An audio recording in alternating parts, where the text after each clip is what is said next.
What's up, guys? On today's video, we're going to be fixing a 2019 Chevy Silverado. And as you guys can see from this take here, man, this truck, I don't know where they took it to, who did it, but man, they need to stop.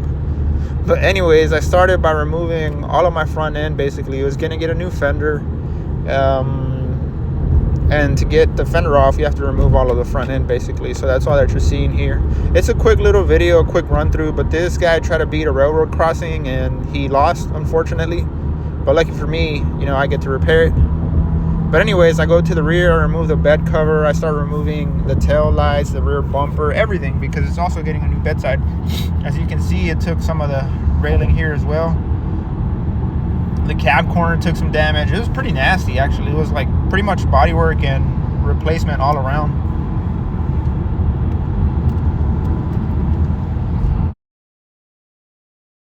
This is just a quick picture of what the rear end looked like. You can see the slash of the railroad crossing there.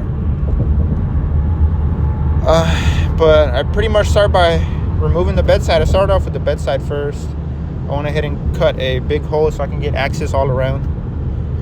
After I do this, I go ahead and start removing my spot welds one by one. I started off on the inside, then worked my way outside.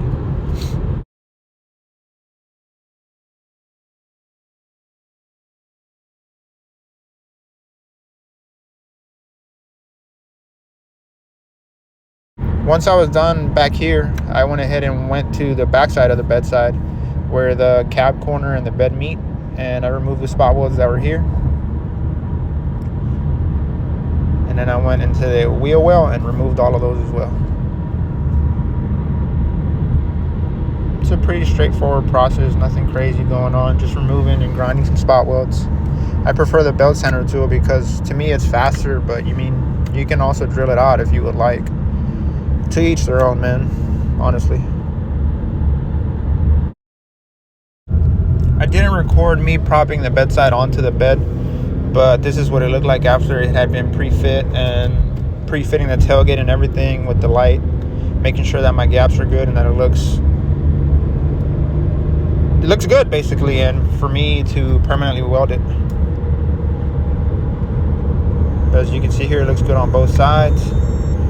Once all of that is said and done, I went ahead and grabbed my spot welder, placed my correct arm, and I started spot welding individually one by one.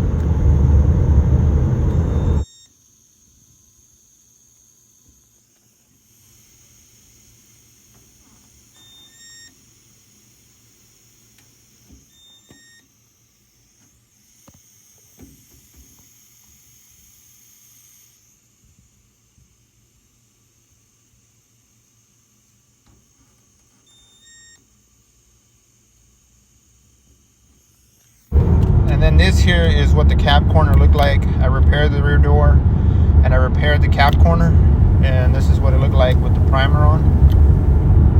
And then this is what it looked like after it was painted. But that's pretty much it, guys. Don't forget to rate, comment, and subscribe. This is the front end right here. And like I said, we didn't touch the front door where the prior work was already done because we were going to get into a work trouble. So we left that how it was. And that's pretty much it, guys. Let me know what you guys think in the comment section below. And as always, thank you guys for watching. I really do appreciate it. I really do appreciate it. And I'll see you guys around for more, man. Peace.